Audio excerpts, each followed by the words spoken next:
오늘은 2019년 52주 마지막 송년주일로 지키는 주일입니다.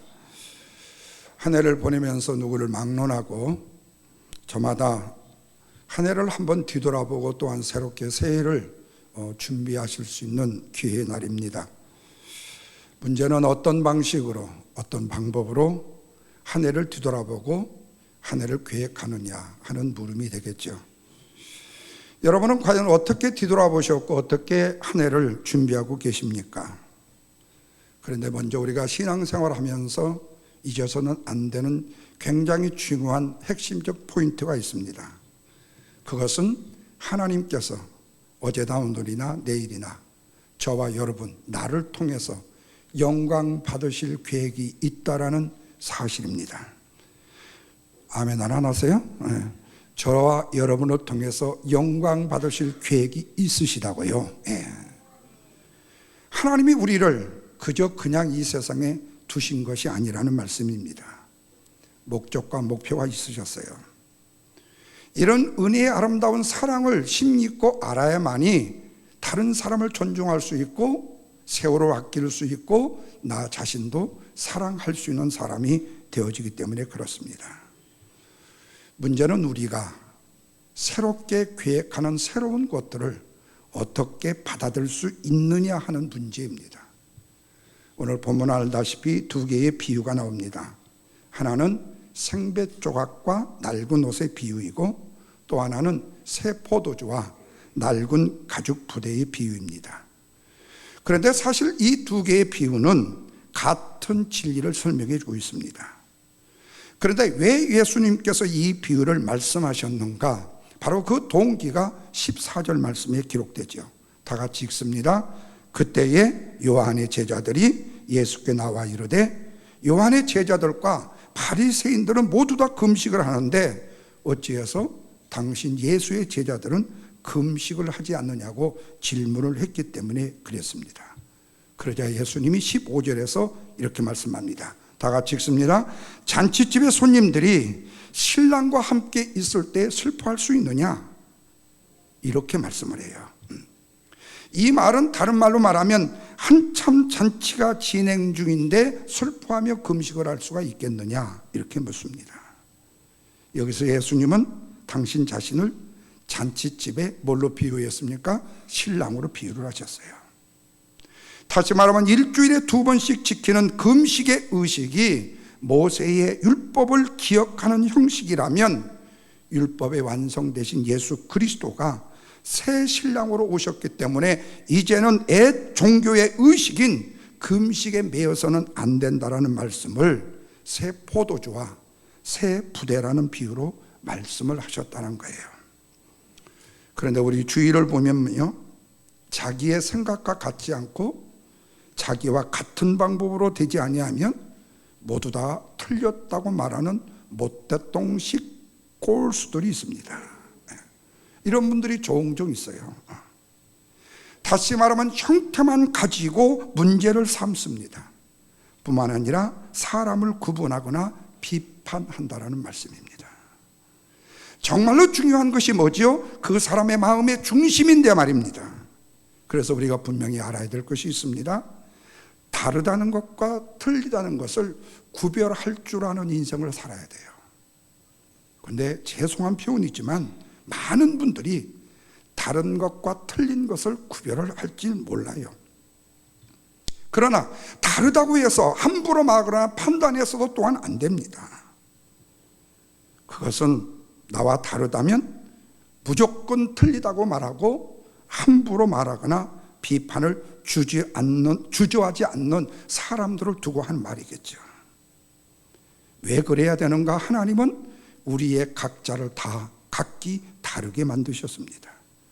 키가 큰 사람이 있는가 하면 키가 작은 사람이 있고, 눈이 위로 올라간 사람이 있는가 하면 어떤 사람은 눈이 아래로 내려갔고, 어떤 사람은 귀가 홀쭉하게 위로 올라간 사람이 있고 아래로 내려간 사람이 있어요.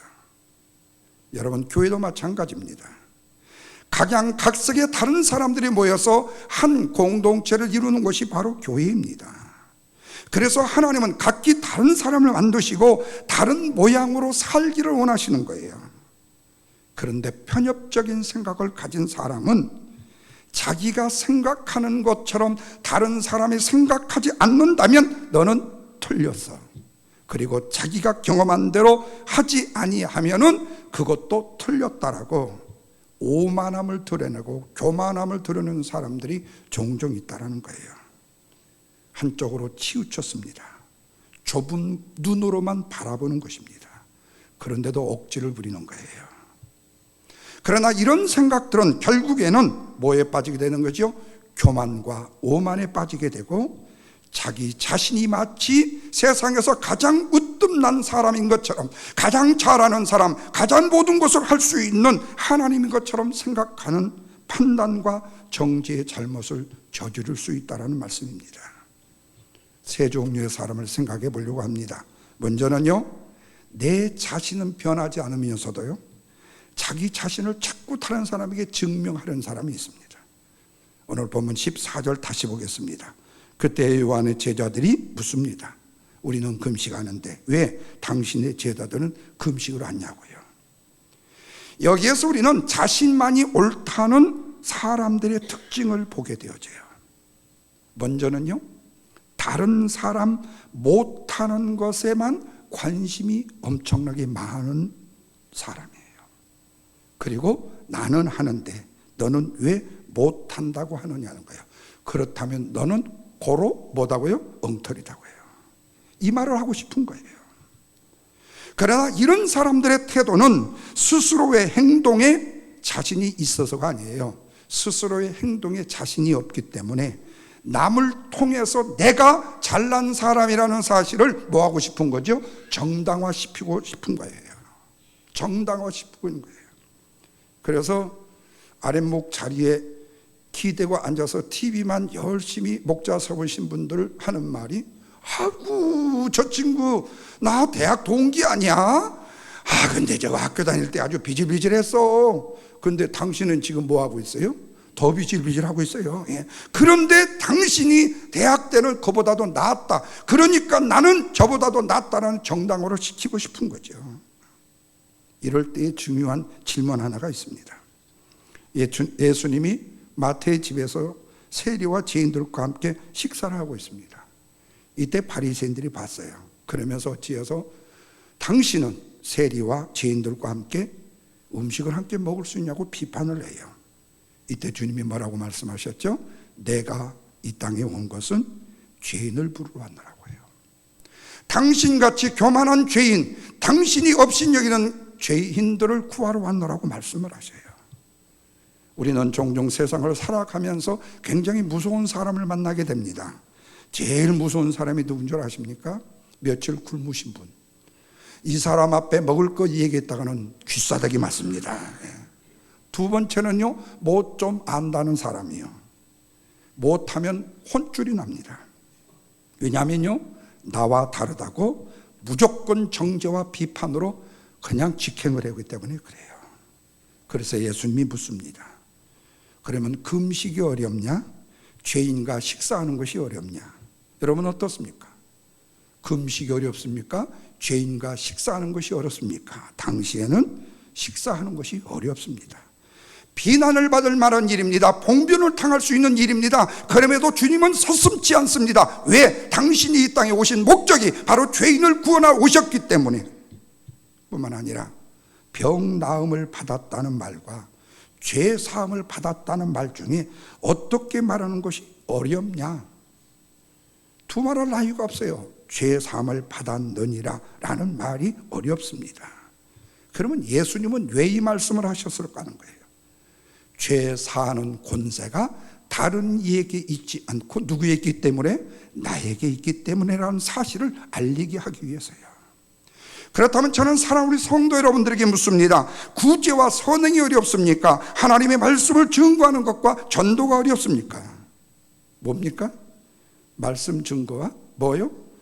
전도가 어렵죠. 선행 쉽습니다. 왜? 선행만 하면, 뭔가 한 가지만 하면 좋은 칭찬이 막 옵니다.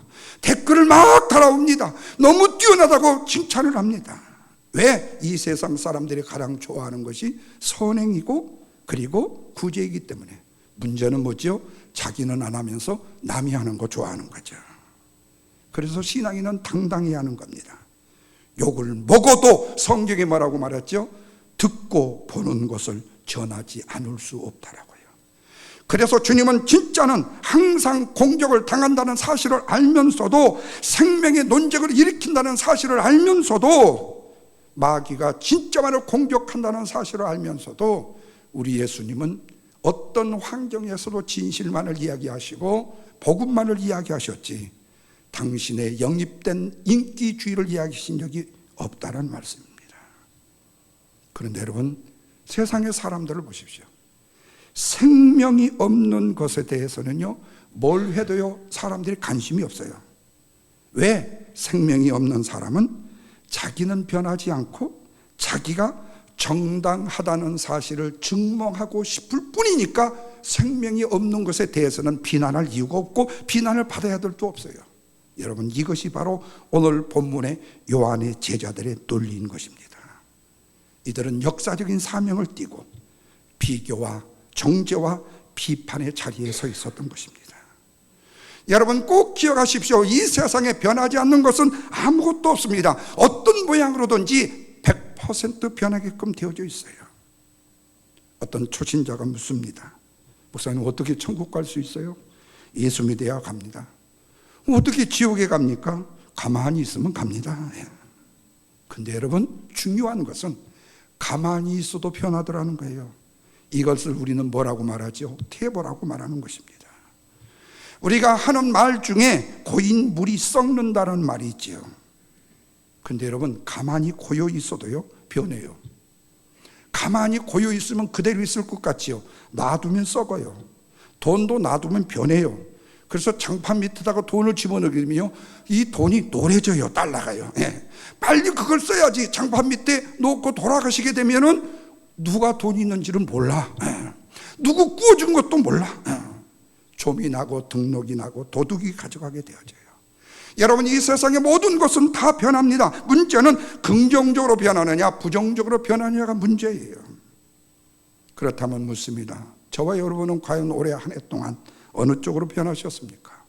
긍정적입니까? 부정적입니까? 손들어갈 이유 없지만 마음으로 들어보십시오. 할 수만 있으면 긍정적으로 변했다는 표시를 하기를 주님의 이름으로 축원합니다. 부정적으로 변하면 안 되는 거예요. 그렇다고 가만히 있다면 퇴보인 것이에요. 그래서 변하지 않는 자기의 정당화에서 벗어나는 마지막 한 해가 되시기를 주님의 이름으로 축원합니다. 두 번째로는요, 새 포도주의 기쁨을 누리는 사람이 있습니다. 본문 15절 말씀입니다. 예수님을 신랑이라고 하고 우리를 뭐라고 한다고 그랬어요? 신부라고 했어요. 근데 여러분, 이 신랑이 보통 신랑이 아니에요. 엄청난 신랑입니다. 그래서 사실은 그분의 신랑이 그분을 나의 신랑으로 모실 만한 자격이 내가 없어요. 한번 억지로 비교해 볼게요. 억지로 비교해 봐요. 이거 말이 안 되는 비교지만 하여튼 비교예요. 어쨌더니 엄청나게 못생긴 여자가 있어요. 근데 송중기가 죽고 못 산대요. 신랑으로 맞았어요. 엄청나게 못생긴 남자가 있었어요. 송혜고가 죽고 못 산대요. 말이 돼요? 안 돼요? 안 돼요. 그런데 된다고 한번 해보자 그 말이요. 그런데 송중기가 이 여자가 아니면 죽겠대요. 송혜교가 이 남자가 아니면 죽겠대. 우리는 이것을 좀 거룩한 표현으로 뭐라고 하죠? 상상할 수 없는 은혜다 이렇게 말을 합니다. 상상할 수 없는 기쁨이다 이렇게 말해요. 이때 생각나는 거 뭔 줄 아세요? 신랑과 신부로 인하여서 기쁨과 감격과 은혜밖에 생각나지 않는다라는 얘기예요. 자, 그렇다면 오늘 요한의 제자들이 왜 먹느니 안 먹느니를 따졌을까? 바로 이 기쁨을 몰랐기 때문에 논쟁을 한다는 말이 되는 것입니다. 이 말을 다른 말로 말하면 그 음식을 해보라는 거예요. 그래야 배고픈 것을 깨닫게 되고 공급하시는 은혜가 뭐라는 사실에 감사를 깨닫게 된다는 말입니다. 무릎 꿇고 한번 열심히 1시간 2시간 기도해보라는 거예요. 그래야 무릎이 저리다는 사실을 깨달음과 동시에 내 인생을 책임져 주시는 하나님의 기도의 응답자라는 사실을 깨닫게 된다는 거예요. 말로만 선교, 말로만 구제 말지 하지 말라는 거예요. 어떤 분이 네팔 선교를 하시면서 작은 생선 한 토막을 그 원주민한테 얻어먹었는데 3일 동안 입에서 비린내가 나가지고 엄청난 고통을 겪었대요. 그러면서 동시에 선교라는 기쁨이라는 것을 알게 되었고, 또 한 가지, 먹는 것이 금식보다 어렵다는 것도 깨달았다는 거 아닙니까? 고난 속에, 고통 속에 들어가 봐야 현재 내가 감사한 것을 알게 된다니까요. 한국에 목회할 때 기도원을 밥 먹듯이 다녔어요. 교회 속썩이는 송도만 있으면, 어려운 문제가 부딪히면 금식하고 보따리를 싸서 하늘산으로 어디로 다녔습니다. 그래서 내가 올라갈 때는 나처럼 힘든 목회를 하는 목사가 없어. 나처럼 속쓰는 송도를 가진 목사가 없어. 그래서 보따리를 싸들고 주여 뜻대로 하시옵소서 올라가요. 가서 한방에 만난 목사님들 갖고 이런저런 얘기를 하다 보면 나는 저분에 비교하면 잽이도 안 될 정도로 행복한 사람이야. 나중에 내려올 때는 얼마나 기쁜지 몰라. 나보다는 못한 사람이 하나님 더 많은 것에 감사하다고. 이 얼마나 이기적인 욕심이에요. 그럼에도 불구하고 나는 비기를 하고 나는 행복한 사람처럼 느껴진다는 거예요. 바로 그로 인하여서 나는 행복한 목회자구나, 나는 이런 행복한 목회를 하고 있구나, 오늘 나를 비록 속썩이는 송도로 할지라도 그 송도 때문에 내가 이렇게 감사를 깨닫게 되는구나, 이런 감정을 하게 되더라는 거예요. 여러분, 구제와 한번 헌금을 해보십시오. 돈이 분명히 줄어든다는 것은 알아요. 그런데 동시에 기쁨과 채우심의 경험을 하게 되다는 거예요. 성경은 흩어 구제해도 더욱 부하게 되는데 과도하게 아껴도 가난하게 될 뿐이라는 잠언서 11장 24절 말씀처럼 하나님의 압도적인 축복을 알 사람이 많지 않도다, 그렇게 말씀해요. 하나님의 압도적인 축복의 은혜가 뭐라는 사실을 바로 내가 굳이 해보고 내가 하나님 앞에 물질을 드려봐야 깨닫게 된다는 거예요. 그래서 예수님이 우리에게도 묻고 있는 것입니다. 너는 진짜 신랑을 만났던 기쁨과 감격이 있느냐고 말입니다. 그러면서 금식은 아무 때나 하는 것이 아니다, 신랑을 빼앗겼을 때 하는 것이라고 말씀합니다. 사랑하는 여러분, 우리가 신앙생활 하면서요, 신앙의 감동과 느낌이 없어요. 무덤덤해요. 감격이 없어요. 어떤 마음의 기쁨도 없어요. 그럴 때는 금식을 하셔야 되는 것입니다. 이때는 몸부림을 취할 때인 것입니다. 이건 바로 신랑 되신 예수 그리스도를 만난 성도는 새 은혜와 새 능력과 새 기쁨을 꼭 누려야 되기 때문에 그렇습니다. 다윗이 금식을 했습니다. 언제 했습니까?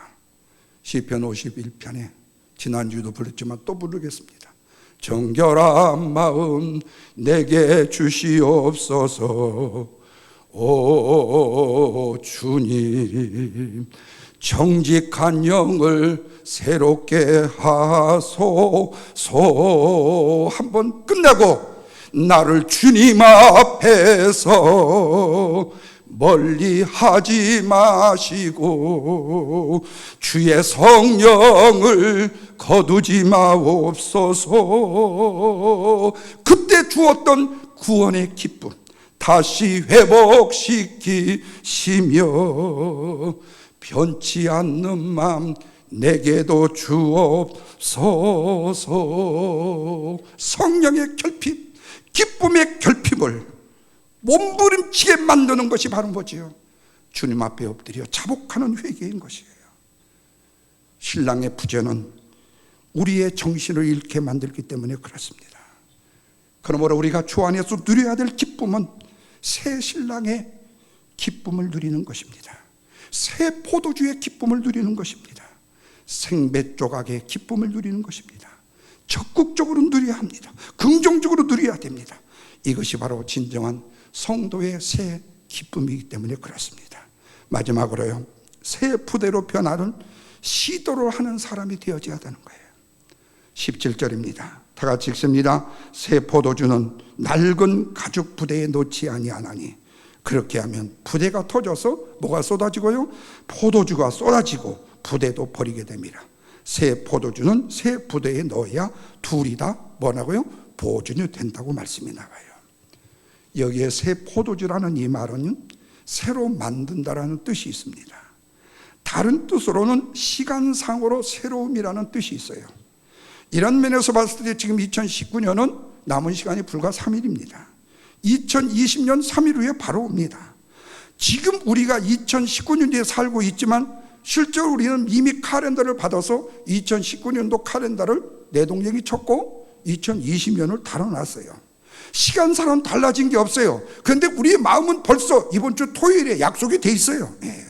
이미 2020년으로 가 있습니다. 송구영신 예배도 아직 안 드리면서. 이렇다면 새 포도주라는 것은 뭐예요? 농장에 있던 새 포도를 따가지고 사람이 발효를 시키기 위해서 새로 담아놓은 포도주를 말해요. 새 부대라는 말은 새로운 뜻이라는 뜻도 있지만 새로워졌다라는 이미 완료형의 뜻이기도 합니다. 그래서 포도주는 1차고 2차는 부대예요. 그 포도주를 잡는 부대예요. 그렇다면 포도주가 없으면 새 부대가 필요 있어요? 없어요? 없어요. 다시 말하면 새 포도주는 예수 그리스도의 복음인 것입니다. 그래서 새 포도주는 발효가 되면서 팽창이 되어지게 되어 있어요. 그래서 낡은 부대에는 넣으면 안 돼요. 늘어나 터져버려요. 그런데 새 부대에는 신축성이 있어요. 그러나 낡은 부대는 신축성이 없어요. 그래서 터져버려요. 그러나 새 부대는 신축성이 있어. 마치 몸이 좀 괜찮으신 분이 스판을 입으면 그냥 원타임 제로 그냥 이렇게 넘어가듯이 늘어나는 거예요. 그래서 세계에서 가장 아름다운 바지가 있어요. 몸빼 바지입니다. 아무리 큰 분, 적은 분이 입어도 다 원 사이즈. 유연성이 있어요. 그래서 새 부대라는 것은 신축성과 유연성과 수용성을 소유함으로 예수님을 마음에 영접하는 것을 뜻해요. 새 부대는 새 시도를 뜻한다는 말도 있어요. 그렇다면 여러분, 성경상에서 있을 수 없는 일이 있어요. 75세가 되어진 아브라함이 새 땅을 향해서 나갔다는 사실이에요. 당시 아브라함이 20대 정도 되었다라면 이해가 되는 건데, 당시 75세였다면 오늘날로 말하면 우리 소망회에 속해가지고 전부 다 뭐죠? 대접받으실 안주하실 때란 말이에요. 내가 소망회 원 75가 넘었는데 내가 뭐를 합니까? 이럴 때란 말씀입니다. 그런데 하나님의 부르심에 새 시도를 하는 거예요. 바로 여러분, 이게 뭔 줄 아세요? 믿음의 시도인 것을 믿으시면 큰 소리로 아멘 하시기를 바랍니다. 바로 이것이 새 부대가 되어진다는 말씀 아닙니까? 저는 제 자신과 성도 여러분들에게 묻고 싶습니다. 지금 우리는 낡은 부대가 되었습니까? 아니면 새 부대가 되었습니까? 냉정하게 볼 때 우리는 이전과 다를 것이 하나도 없습니다. 오히려 시간이 흘렀기 때문에 더 나이를 먹었다고 말할 수밖에 없어요. 그러나 중요하게도 우리 모두는 뭐를 가지고 있어요? 예수 그리스도를 담았던 새 부대를 가지고 있다는 말씀입니다. 우리에게는 그 어떤 것도, 고난도, 역경도, 기쁨도, 감사도, 축복도 담을 수 있는 그릇이 있다는 거예요. 마음의 그릇, 영적인 그릇이 있다는 말씀입니다. 그래서 우리는 한 해를 보내면서요, 우리의 자신을 냉철하고 냉정하게 한번 뒤돌아봐야 된다는 거예요. 우리의 신앙은 날마다 새로워져야 되기 때문에 그렇습니다. 그리고 변하지 않으면서 증명하지 말아야 되기 때문에 그렇습니다. 오히려 그렇게 하면 썩기 때문에 그래요. 새 신랑이 되어서 새 포도주의 은혜와 기쁨을 누려야 된다는 말씀입니다. 이것이 없으면 진짜가 아닌 가짜가 되기 때문에 그렇습니다. 그래서 오직 주님은 우리로 하여금 새 부대가 되어라, 새 시도를 하라고 말씀하십니다. 그러면 또 다른 세계가 열릴 것이다. 이것을 누리는 것이 신앙이다. 신앙은 놀라움과 흥분됨과 새로움과 감격의 연속이기 때문에 이 세계를 향하여 강하고 담대히 나가라고 말씀하고 있는 것입니다. 이것이 바로 우리가 새 부대로 만들어졌다는 의미이기도 하지만 새롭게 되어졌다, 변화되어졌다, 달라졌다라는 의미와 뜻이 되어지는 것입니다. 그렇다면 이제 우리는 오직 한 일, 뒤에 있는 것, 지나간 과거를 다 잊어버리고 새 부대가 되어서 오직 부르심의 부름의 상을 위하여 2020년도 앞으로 나아가는 저와 여러분 되기를 주님의 이름으로 축원합니다.